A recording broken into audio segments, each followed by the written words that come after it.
안녕하세요, 오승려입니다. 이 베스트 매칭 얘기, 오늘은 여러분들 좋아하는 프로왁 얘기죠.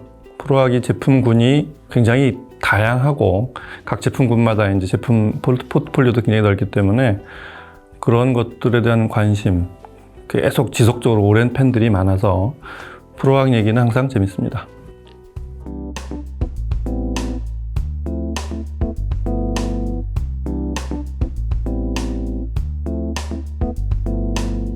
네, DT8, DT8 이 제품은 그렇게 자주 다뤄지는 제품은 아니에요. 근데 제가 보기엔 프로왁 라인업 중에 가장 독특한 제품, 바꿔서 말하면 스튜어트 타일러가 아주 새로운 시도를 해본 그런 독특한 라인업이에요. 두 가지 점에서 이 제품이 특이한데, 프로왁 제품 라인업을 보면 잠깐 K 시리즈가 맨 위에 있고 최상위 라인업인, 그 다음에 리스폰스 가장 오래됐고, 그 밑에 이제 스튜디오가 있고 이런 식으로 내려가거든요. 그 다음에 맨 밑에 타블렛이 또 있고. 근데 프로왁의 사실 제일 시작은 타블렛부터였어요. 그 타블렛이 지금 타블렛 10, 타블렛 10 시그너처 이렇게 남아있죠. 그리고 스튜디오 시리즈를 제가 보기에는 없애려고 그러는 게 아닌가. DM100인가? 저도 모델명도 이제 가물가물한 그런 제품이 하나가 이제 남아있고, 제품을 위로 끌어올렸어요. 프로왁의 스튜디오 시리즈 들어보신 분들은 기억을 하시거나 알고 계시겠지만, 리스폰 시리즈와는 소리가 많이 다릅니다.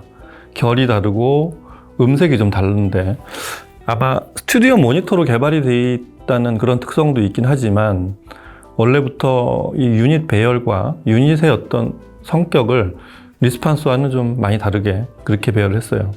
컬러도 다르고 결도 다르고 하여튼 여러 가지 좀 차별화를 둔 그런 라인업이었는데, 이제는 스튜디오 시리즈는 주력을 하지 않고 그걸 위로 끌어올려서 리스폰 시리즈에 편입을 한 그런 모습이 좀 보이는데, 그 대표적인 제품이 바로 DT8입니다. 원래 이 스튜디오 시리즈에 D148이라는 모델이 있었어요. 예전에 뭐 스튜디오 120, 130 이런 제품들이 있었는데, 이제 그 제품들이 싹 한번 다 리프레시를 해서 말씀드린 대로 한 제품이 남고 위로 끌어올린 제품이 DT8인데, 이 제품은 프로왁 최초로 2웨이 유닛에서 서로 다른 재질을 쓴 최초의 제품입니다. 그게 무슨 얘기냐면, 3웨이는 뭐 그 각 대역의 특성상 베이스 재질이 다르고 미드레인지 다르고 트위터 다르고 이게 다를 수밖에 없잖아요.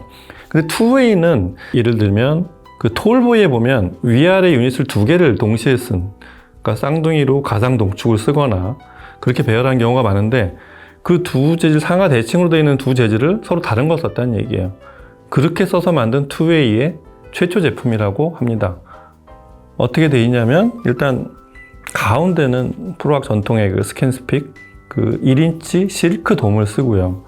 위아래에 똑같이 6.5인치 유닛을 쓰는데, 위쪽은 고전적인 방식 그대로예요. 폴리프로필렌 콘에다가 6.5인치, 약간 연성이 좋은 더스트캡, 형식적이라고도 할 수 있는, 소리에 크게 영향을 주지 않는다는 얘기예요. 더스트캡을 씌운 그런 6.5인치 콘이 있고, 아래쪽이 이제 이게 중요해요.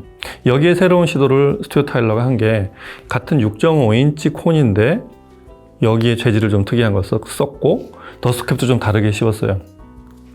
이 콘이 원래 원어대로 하면 퍼저널 마이카, 정확히 말하면 펄프 재질이 섞인 마이카. 마이카는 운모예요. 운모라고, 왜 화강암을 예전에 초등학교 때 배우면 화강암 성분 석영, 장석, 운모 3개로 구성이 되어 있다고 이렇게 배우잖아요.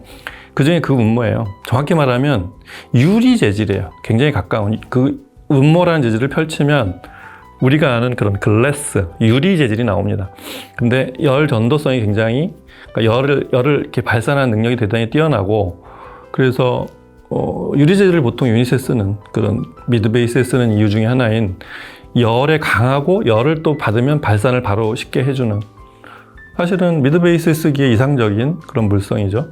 이런 걸 써서 만든 6.5인치 구경의 콘, 그리고 가운데 이 부분이 바로 스튜디오 시리즈의 어떤, 좀 그런 말 쓰면 좀 그런데, 에센스, 예전에 썼던 어떤 흔적을 일부러 남긴 것 같아요.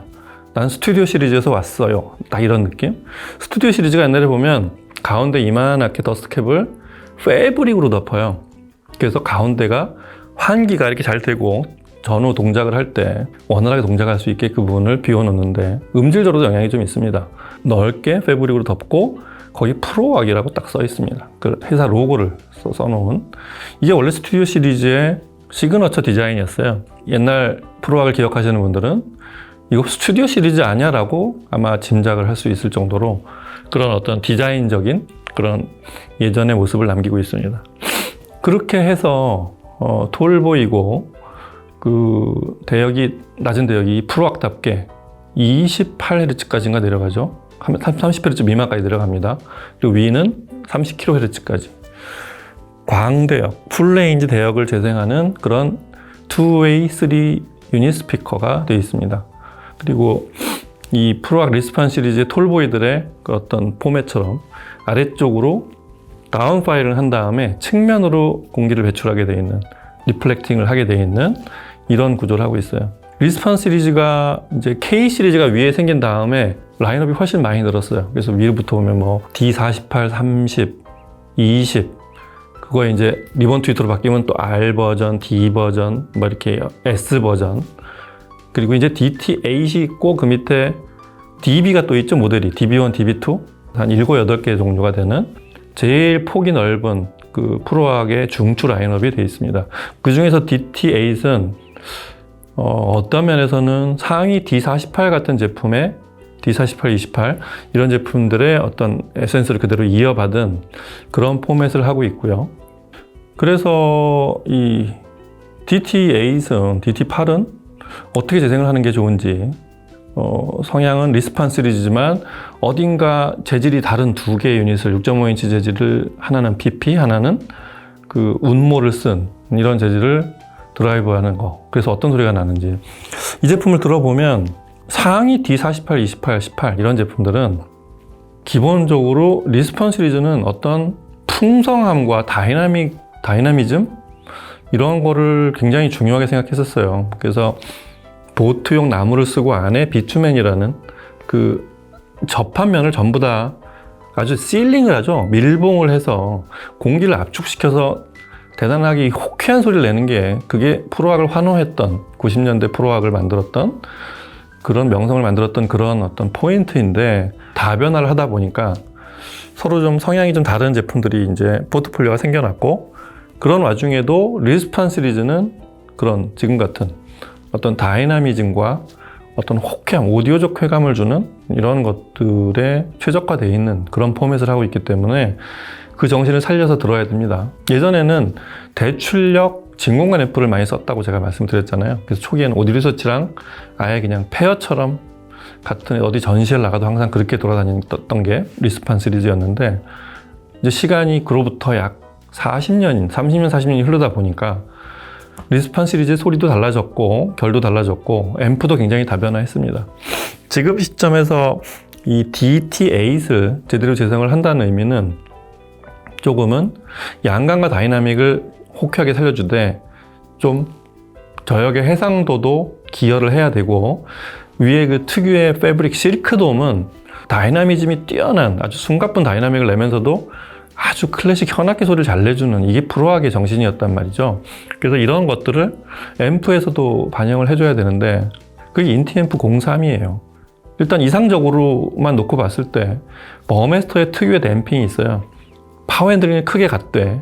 마이크로 다이나믹스나 이런 거 뛰어난 그런 드라이브를 하지만 우퍼가 몇 인치던 구경이 얼마건 파워 핸들링이 얼마나 크건 간에 딱 정동작에서 멈추게 만드는 그래서 음원 신호대로만 동작을 하게 만드는 이런 게 뛰어난 게 버메스터 인티 앰프에 있거든요. 그래서 버메스터 앰프가 상당히 잘 맞는다는 거. 하이 파워와 어떤 그런 굉장히 다이나믹한 사운드 자체를 중시한다면 그리고 예산까지 감안한다면 가장 좋은 앰프 중에 하나가 벨칸토입니다. 벨칸토가 묘하게 이 디지털 증폭을 하고 그런 스위칭 전원을 갖고 있는 앰프로서도 독특한 진공관스러운 음색이 있다고 제가 종종 말씀드리잖아요. 예를 들면 뭐 베스트로는 모노블록을 쓴 601M을 쓰면 베스트입니다. 거기에 뭐 이제 DAC 2.8을 붙이면 시스템이 완성이 되죠. DT8이 400만 원대 제품이라고 감안을 하면 스피커 가격을 넘지 않는 선에서 고른다면 같은 벨칸토의 E1 시리즈의 C6i 같은 인티 앰프가 또 있어요. 실제로 아주 잘 맞습니다.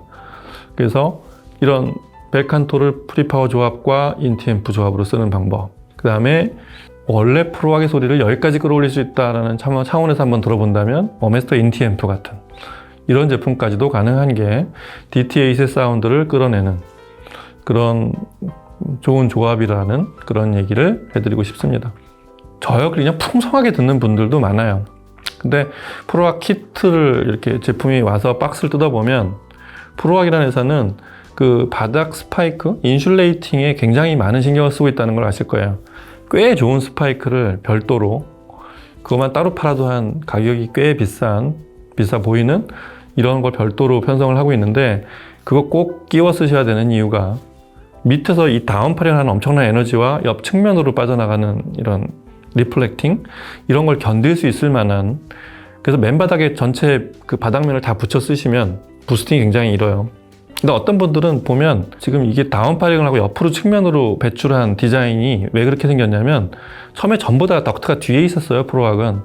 근데 뒷벽에서 뛸 수 있게 만든 그런 디자인이거든요. 그런 소비자들의 요청이 있었기 때문에 그런 디자인으로 변경이 되어 갔는데 이거를 스파이크 안 쓰고 바닥에 다 붙여 들으면 사실은 측면과 다운파링을 하는 측면 배출을 하는 다운파링을 하는 의미가 크지 않아요. 뒷벽에 붙여 듣는 거랑 그렇게 다르지 않다는 그런 의미입니다.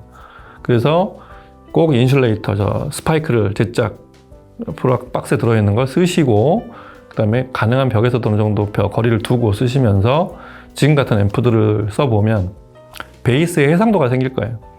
아주 강렬한 다이나믹스가 나오면서 그런 낮은 악기, 타악기에서 이렇게 떨림이 느껴지는 순간 사실 그런 걸 듣는데 프로악의 재미가 있습니다.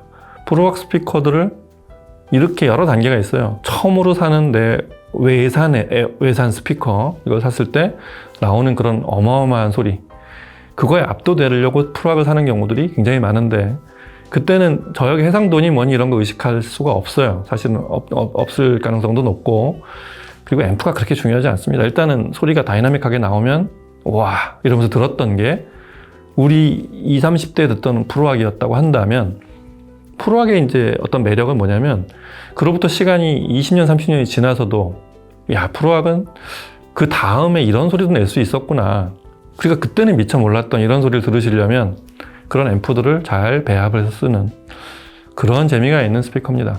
그리고 그런 것들에 대한 새로운 시도로 운모라는 어떤 새로운 재질과 폴리프로필렌 두 개를 서로 다른 재질을 상하 그 같은 대역을 내는 그런 미드 베이스로 쓴 이 DT8, DT8의 어떤 사운드를 이끌어내 보려면 그런 앰프들을 한번 시도해 보시기 바랍니다. 자, 오늘은 오랜만에 프로악 중에서 리스판 시리즈 DT8을 어떻게 듣는 게 가장 베스트인지 프로악 사운드는 어떻게 나와야 되는지 이런 것도 한번 뒤집어 봤습니다.